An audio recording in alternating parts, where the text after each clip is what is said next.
Listen closely, because what I'm about to share in the next 10 minutes could add decades of strength, mobility, and independence to your life.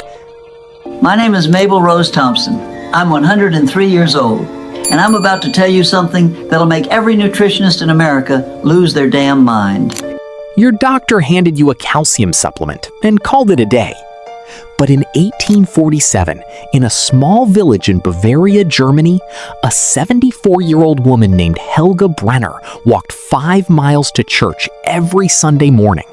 In winter, on cobblestone roads. No walking stick, no pain, no prescription. What she had was a garden, and she knew exactly which 10 plants in it were quietly rebuilding her bones every single season. The knowledge she used didn't disappear. It was replaced. Quietly, deliberately, and profitably. The global bone health supplement industry is now worth over $3.7 billion a year. And somewhere inside that number is the reason nobody told you that the plants your grandmother grew free in her backyard were doing the same job, often better. Today, we're walking through all 10 of them, ranked from powerful to absolutely extraordinary. Stay with me through number 3, because what archaeologists found sealed inside a 3,000-year-old Egyptian pharaoh's tomb, and what it tells us about the one plant most people over 50 have never heard of, will permanently change how you look at bone loss. If ancient plant wisdom backed by modern science is exactly why you're here, hit subscribe right now and tap that bell. New healing knowledge every single week. Now, let's get straight into it. Plant number 10. Stinging nettle. The plant Roman soldiers carried into battle. In 43 AD, when Roman legions landed on the cold shores of Britain, military records document something unusual. Soldiers were rubbing themselves with bundles of stinging nettles, not as punishment, as medicine. They called it urtication and used it specifically to keep aging joints and bones functional through brutal northern winters. What those soldiers understood by instinct, modern science has confirmed in laboratories. Stinging nettle contains 481 milligrams of calcium per 100 grams of dried leaf, nearly double what you find in the same weight of dairy milk. It also carries magnesium, vitamin K, and boron, 4 of the exact nutrients your bones need to rebuild density after 50. The reason most doctors never mention it is simple. You cannot patent a nettle plant. A single packet of seeds costs under $3. A 2013 study published in the journal Phytotherapy Research showed nettle measurably reduced inflammation markers in joint tissue within 8 weeks of consistent use. Your grandmother likely had nettle growing along her fence line. She called it a weed. It wasn't. It was her pharmacy. Plant number 9. Dandelion. The $18 bottle hiding in your lawn. Walk into any health food store today, and you will find dandelion root extract selling for $12 to $18 a bottle. Then go home and look at your lawn, because the exact same plant has been growing there for free every spring. And 3 generations ago, your great-grandmother was digging those roots in April and drying them on the kitchen windowsill. Dandelion has been used in traditional Chinese medicine for over 1,100 years, specifically documented in the Tang Bensao medical text of 659 AD. The reason it matters for bones over 50 is its exceptional vitamin K content.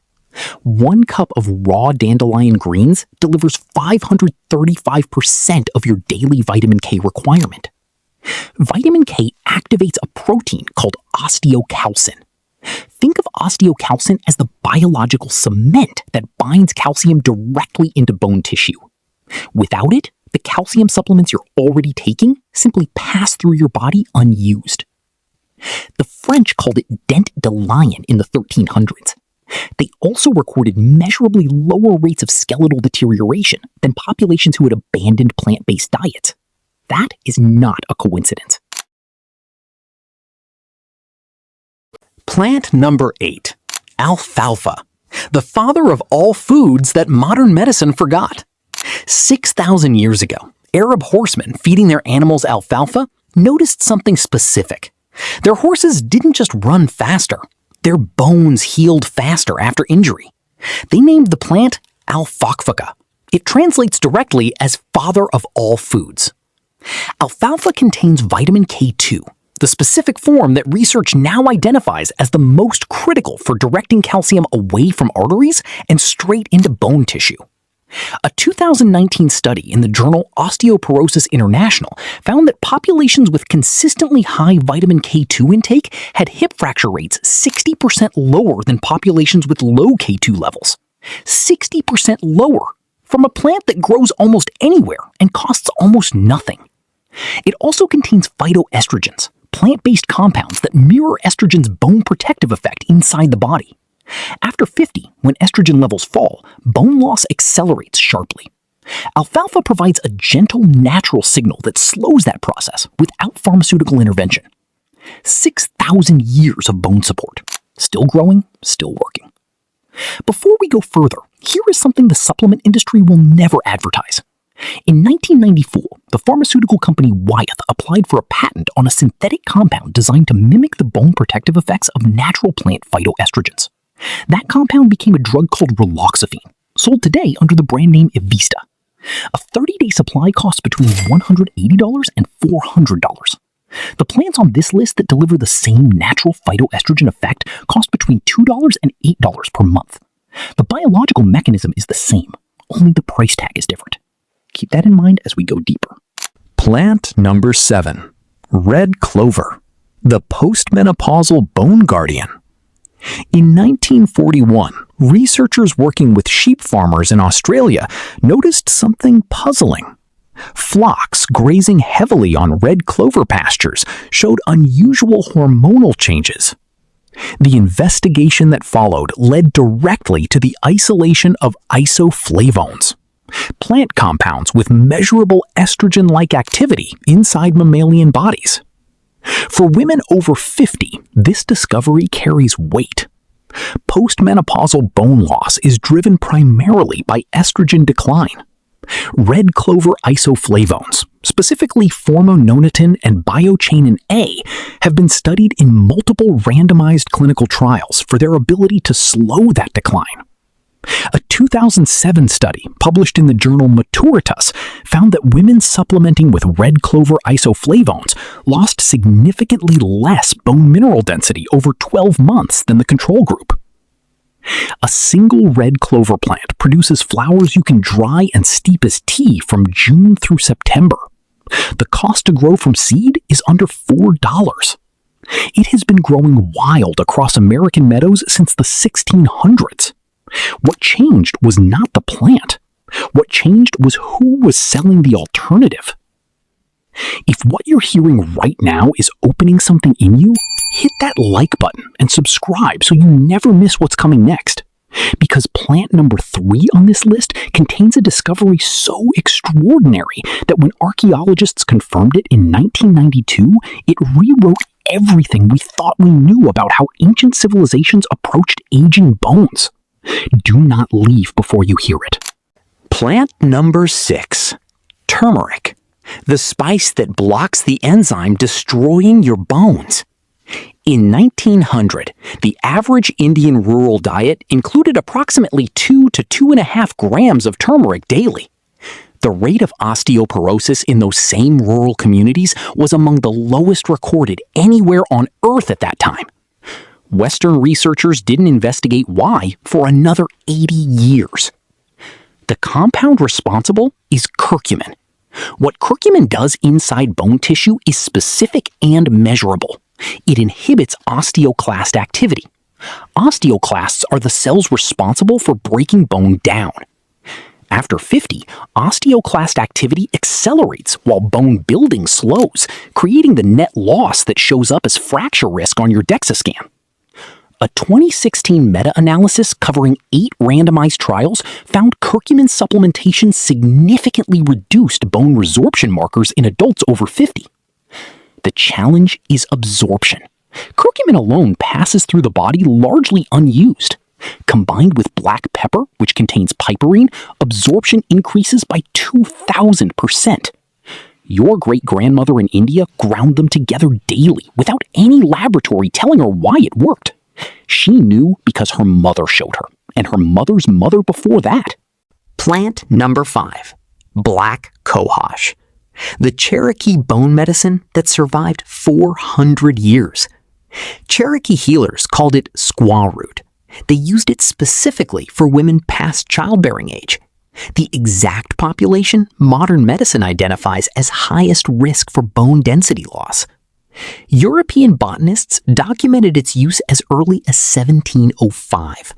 By the 1800s, it appeared in the U.S. Pharmacopoeia, the official reference guide for American medicines, where it remained listed for decades. Then, pharmaceutical manufacturing scaled up. Plants that couldn't be synthesized and patented were quietly removed from standard medical education. Black Cohosh disappeared from doctor training programs, not because the research failed. It disappeared because there was no financial model for a plant any woman can grow in her own backyard garden. A 2010 study published in the journal Menopause found that black cohosh extract measurably preserved bone mineral density in postmenopausal women across a 12-month trial period. The plant grows wild across eastern North America. It has grown there through 400 years of documented human use. It did not stop working.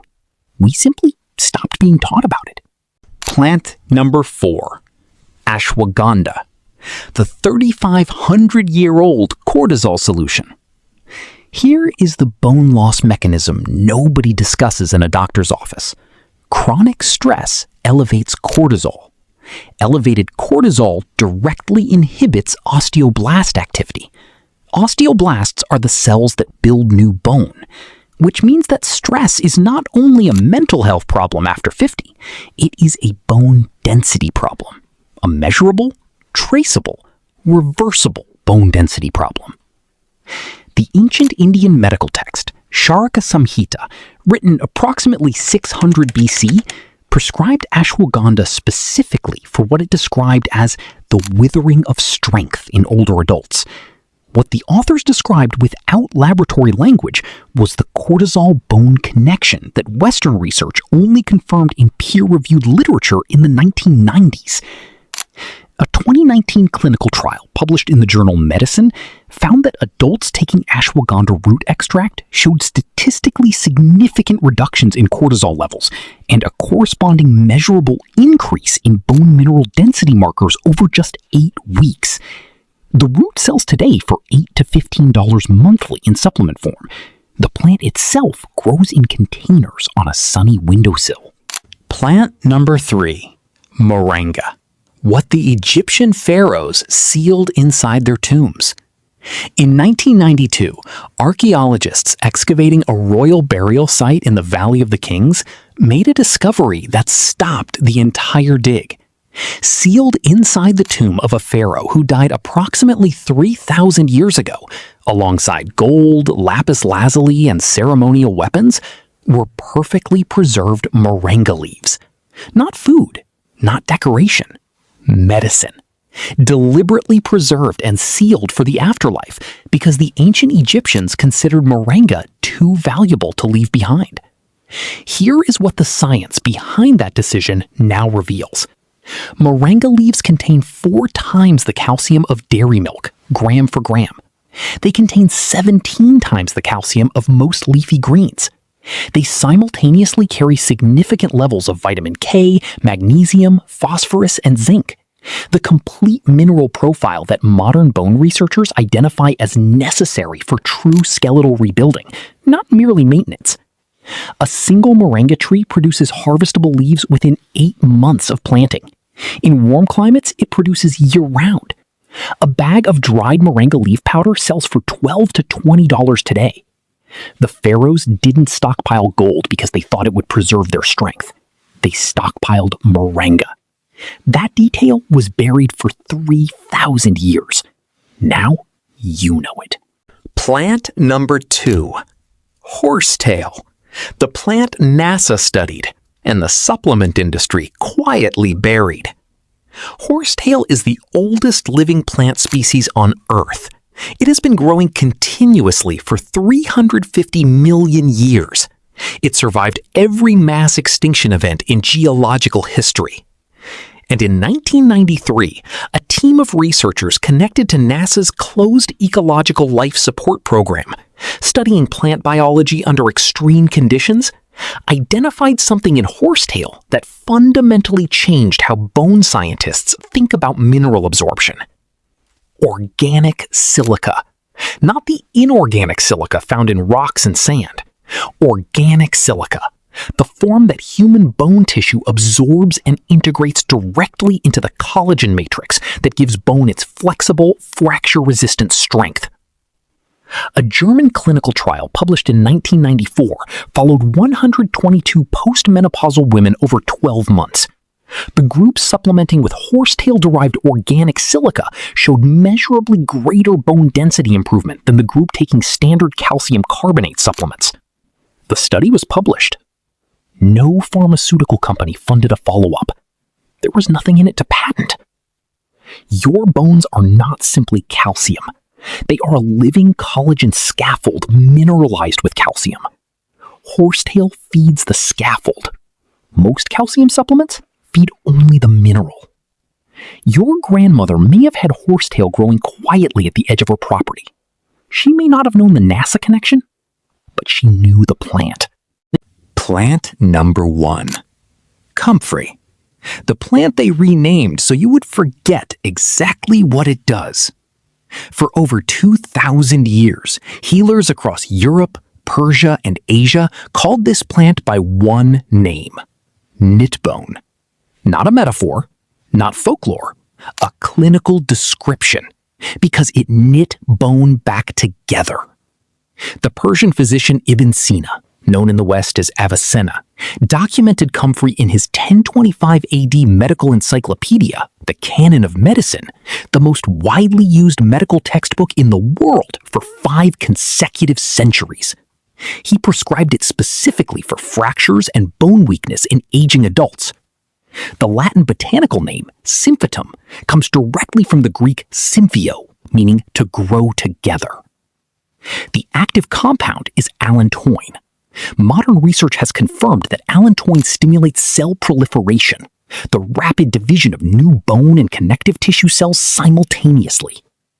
A randomized clinical trial published in the journal Phytomedicine in 2012 found that patients treated with comfrey root extract showed 65% faster bone healing compared to the standard care control group. 65% faster healing from a plant any person can grow in a pot on their back porch for under $5. It was called Knitbone for 2,000 years because it knit bones back together. It was renamed, reclassified, and quietly removed from standard medical education, not because the research failed, because a plant you grow in your garden for free cannot generate $3.7 billion in annual supplement industry revenue. Your great-grandmother knew this plant. She grew it, she used it, and her bones at 80 were stronger than most people manage at 60 today. The knowledge did not disappear. It just stopped being profitable to teach. You have just heard the 10 plants that civilizations from Persia to Egypt to colonial America used to maintain strong, flexible, pain-free bones well past the age of 50. None require a prescription. None require a $400 monthly pharmacy bill. Every single one can be grown, sourced, or prepared for under $20. The calcium supplement your doctor recommended is not wrong, but it is incomplete. It feeds one mineral to a system that needs a full orchestra of nutrients, compounds, and biological signals that these plants have been delivering for thousands of years. Here is your challenge. Pick just one from this list this week. Just one. If you have a windowsill, start Moringa or Nettle from seed today. If you want the fastest result, add dried dandelion greens to your next meal. If bone loss is a serious concern for you right now, research Comfrey and Horsetail. Then share this video with someone you love who needs to hear it. Subscribe right now because next week we are uncovering the 7 ancient fermented foods that rebuild gut health, reduce inflammation, and directly support bone density in ways that no supplement manufacturer will ever fund a study to confirm. And tell me in the comments, which of these 10 plants did your grandmother or great-grandmother grow? Because I promise you, someone in your family tree knew every last one of them. That knowledge didn't die. It just went quiet. Today, it just got loud again.